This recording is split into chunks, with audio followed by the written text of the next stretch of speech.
Hello, this is Matt on the Moon Lambo channel, and I've got a couple Ripple and XRP related stories for you on this latest hot jam on the Moon Lambo channel. I'll start with this piece from crypto media outlet U Today. BitMEX reveals how it prevented tons, tons of XRP liquidations during major crash. And I found the piece interesting because, frankly, BitMEX has been known as like the place to go if you want to get wrecked. Like if you severely want to be completely liquidated and wrecked forever, go to BitMEX. So it's interesting to see what they've done to kind of change that status. Then there's this headline from the Daily Hodl. Former SEC official says there's a good chance agency loses its case against Ripple and XRP. Here's why. And so there's some quotes that I want to share with you within this piece. And it's from, the guy's name's Joseph Hall, right? Davis Polk. I think I got that. There you go. Yeah, Joseph Hall. I'm remembering properly because my brain is exceptional. And so he's a lawyer at a firm called Davis Polk, which is a pretty big firm, actually. But this guy, again, used to work with the SEC. And I talked about some of the stuff that he had to say in a recent interview with Tony from the Thinking Crypto YouTube channel. But there are some quotes in this piece that I have not covered, and so I thought it would be a good time to run through this. But I do want to be clear that I don't have a financial background of any kind. I am not offering financial advice, and you definitely should not buy or sell anything because of anything that I say or write. I'm just an enthusiast, and I like to make YouTube videos as a hobby. That is indeed all that it is. All right, so into this first piece.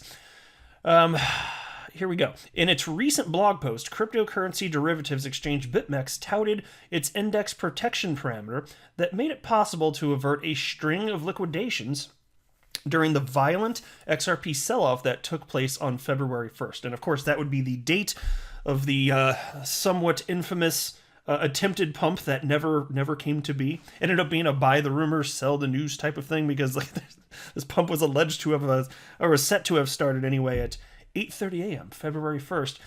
Problem is, XRP price started crashing a couple hours before that, and it's because, well, think about it, though. It logically makes sense, right? Like, if you know this is the date that everybody's about to start purchasing XRP, allegedly, like, just you'd purchase it to before that, right? And so it got to the point where people did that, price did pump up, and a bunch of people then decided to sell, and right before that, all predictably so, right? Anyway, back in December, BitMEX updated its index protection rules to prevent price swings from having an outsized influence on the market. BitMEX notes that there was a deviation of up to 12% between the price of the token on Binance and other cryptocurrency exchanges that constitute the index. If there had not been any safeguards in place, XRP would have moved over 7%, thus triggering a string of liquidations. Instead, the price remained steady, because the faulty move was taken out of the equation. A constituent gets excluded from the index in case of a volatile move of more than 10%. And here's a quote. For indices with 3 or more constituents, if a constituent price differs from the median constituent price for that index by 10% or more, it is excluded from the index calculation. So to dumb that down a little bit, effectively what they're saying is they're just removing outlier information that will no longer contribute to XRP holders getting wrecked. So there you go. That's good stuff, right? Now, the fair price of indexes with only one constituent is determined based on the last calculated price following a whoopee double-digit move. And here's a quote. Parameter safeguards are highly technical. Some would say boring. I already stopped paying attention to what I'm reading here. Like, it's so boring, I don't even know what's going on. Anyway, parts of how we track the true market price of underlying instruments, but there's nothing boring about keeping positions intact when whippy moves happen elsewhere. So how about that? Good times had by all. All right, into this piece now from the Daily Hodl. Former SEC official says there's a good chance agency loses its case against Ripple and XRP. Here's why. Former U.S. Securities and Exchange Commission executive Joseph Hall thinks there's a strong chance the SEC loses its case against Ripple. And by the way, I want to say this too. Like, even if the SEC wins, depending on like the particulars of it all, it's like I don't even know if I consider it a win because as long as Ripple can still can still legally sell XRP as long as there's a path forward to do that, and as long as XRP is not a security, even if the SEC quote unquote wins and Ripple has to pay a fine or something like that, I'll be like, did you really win though, SEC? Did you really? Legally, technically, okay, but still, I don't know. Outside of that, though, it doesn't look like a win. That's all I'm saying. Anyway, Hall, a partner at the law firm Davis Polk, says in a new interview on Thinking Crypto that he found the SEC case pretty astonishing. He argues that a judge reviewing the lawsuit is likely to be influenced by the fact that the case doesn't seem to have been involving any imminent investor harm. And so take a look at this is a quote now from Joseph Hall, formerly of the SEC. The judge just might say, if XRP was a problem, you've known about XRP since 2012. Why now? What is going on here? So I think we start out with the XRP case with a factual posture that may not be the best for the SEC. So I think there's a good chance, I can't give you a percentage on that, I think there's a good chance that the SEC loses this one. Woo, I don't mind hearing that. And again, this is coming from somebody that used to work at the SEC. And it's not like he's anti-SEC. It's just here he's saying this doesn't make a lick of sense effectively. Now, Hall made headlines recently after publishing an opinion piece arguing that the regulatory body's lawsuit against Ripple highlights the overall need for clarity in the crypto asset industry. So the lawyer worked for the SEC from 2003 to 2005, concluding his time at the commission as managing executive for policy. And in his recent interview, Hall also notes that the Ripple case could threaten the SEC's ability to regulate the rest of the crypto space in the future. And check this out. This is a solid point. This is the quote from Joseph now. Frankly, if they lose it at the district court and they don't settle it, they'll surely appeal it to the Second Circuit. They could end up with a ruling that makes it very difficult for them to exercise any authority at all over the entire crypto space. And I don't think that would be a great thing. As I said earlier, I think there are some interests that the U.S. federal securities laws are designed to protect that would make sense here. You just have to be very thoughtful about what kinds of requirements you put on this industry. And so he made a broader point, which is frankly that, if there's not going to be some sort of settlement here, the way that this is set up now is that if Ripple wins, the SEC could functionally lose power to whatever power it has over today over the crypto asset class. But he also stated, on the flip side, if the SEC wins, it would just basically be a death blow for XRP and tons of other cryptocurrencies, because if XRP it represents an investment contract and is an unregistered security, then what isn't? His answer: Bitcoin and stablecoins.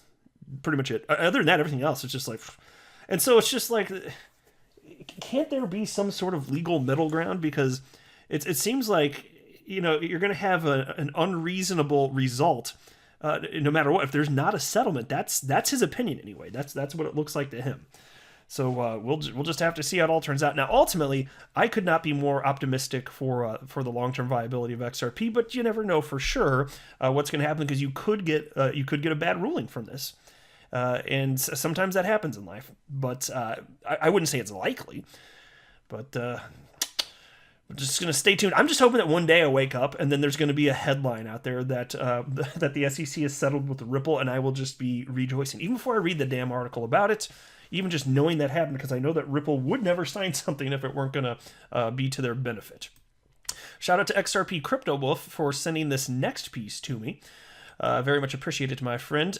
It's from a new Ripple Insights. This is their blog series. This is a new Ripple Insights piece titled "RippleNet is now SOC 2 certified," which isn't exactly a riveting headline. That's okay, but there's some interesting stuff in here. I want to share something at the beginning. In May 2020, McKinsey identified that both consumer and enterprise digital adoption had matured 5 years in a matter of 8 weeks.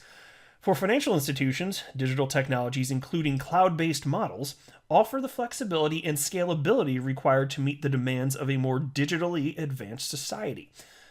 Throughout this accelerated shift to digital in 2020, RippleNet Cloud enabled dozens of financial institutions to modernize their core payment infrastructure faster and more cost efficiently than legacy on-premise solutions. So effectively what they're talking about here is just Ripple's offering, it's a new option to outsource that type of activity while upgrading the way in which you can move money around the planet, right?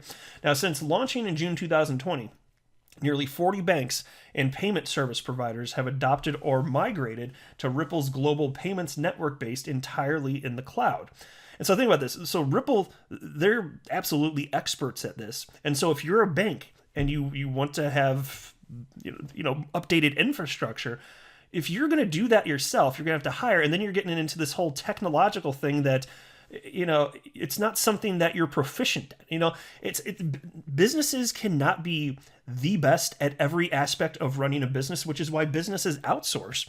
And frankly, typically when you outsource, and I know this as a business owner myself, it doesn't mean that costs go up. Frequently means costs go down, because you could be dealing with a partner that has such scale that they could do it better and more efficiently than you ever could. And so that's what we're talking about here.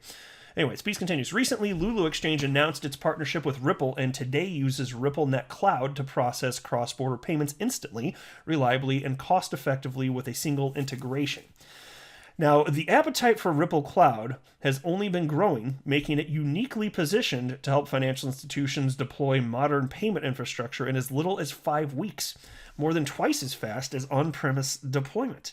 In fact, RippleNet Cloud transactions volumes doubled every 8 weeks in 2020 and reached an annualized run rate of 1.8 million transactions per Q4 volumes. So more than half of all RippleNet transactions today flow through cloud, and now customers can further trust in RippleNet's security capability. So by offering this new option, banks now are updating infrastructure, and undoubtedly most, if not all, of these banks that are on board wouldn't have necessarily otherwise done it, and it's resulting in the tremendous growth of RippleNet. And don't forget, because this is the messaging portion that we're talking about here, but as you have more institutions jump on board, especially once there's regulatory clarity around XRP, you will see on-demand liquidity open up. And you're going to see, I believe anyway, substantially more liquidity for XRP the world over. Certainly once there's regulatory clarity, that'll help within the United States at least. But just going through this current market cycle, that's going to open up a whole bunch of new opportunities, because what makes this all possible? On-demand liquidity, utilizing XRP as a bridge currency, you have to have a sufficient blend of price and liquidity.